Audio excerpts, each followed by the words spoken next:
আমি কিন্তু দেখেছি সীমান্ত এলাকায় আওয়ামী লীগের লোকজন যারা পার হয়েছে তারা বিএনপির লোকজনকেই টাকা দিয়ে পার হয়েছে, এমন গুজবও আছে। এটা গুজব কিনা সত্য কিনা আমি জানি না। না না না, দেখেন বিএনপি আওয়ামী লীগের যে সমস্ত লোক তো পালিয়ে গেছে, আমরা তো প্রথমে প্রশ্ন তুলেছি যে এই লোকগুলো পালালো কিভাবে, আপনাদেরকে টাকা দিয়া, আমরা তো প্রশ্ন তুলেছি আপনাদেরকে টাকা দিয়া হেলাল ভাই, হেলাল ভাই আপনাদেরকে টাকা দিয়া, আপনি খুলনা অঞ্চলে এত জনপ্রিয় নেতা, আপনি জিজ্ঞেস করে দেখেন সাতক্ষীরা যশোরে কি হয়েছে।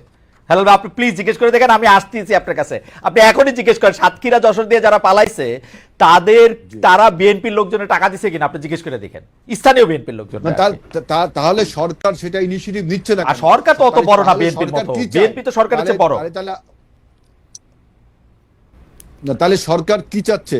সরকার তাহলে আমাদের মধ্যে একটা অনৈক্য তৈরি করে, আমাদের মধ্যে একটা মিসআন্ডারস্ট্যান্ডিং ক্রিয়েট করে, সরকার কি তাহলে এই ডক্টর ইউনূস সরকার যেভাবে এক্সপোজার দিচ্ছে তার নিজের ব্যাপারে, যেভাবে নিজের অপরিহার্যতা তুলে ধরছে, তাহলে কি আমাদের মধ্যে একটা মিসআন্ডারস্ট্যান্ডিং করে তিনি দীর্ঘদিন ক্ষমতায় থাকতে চান?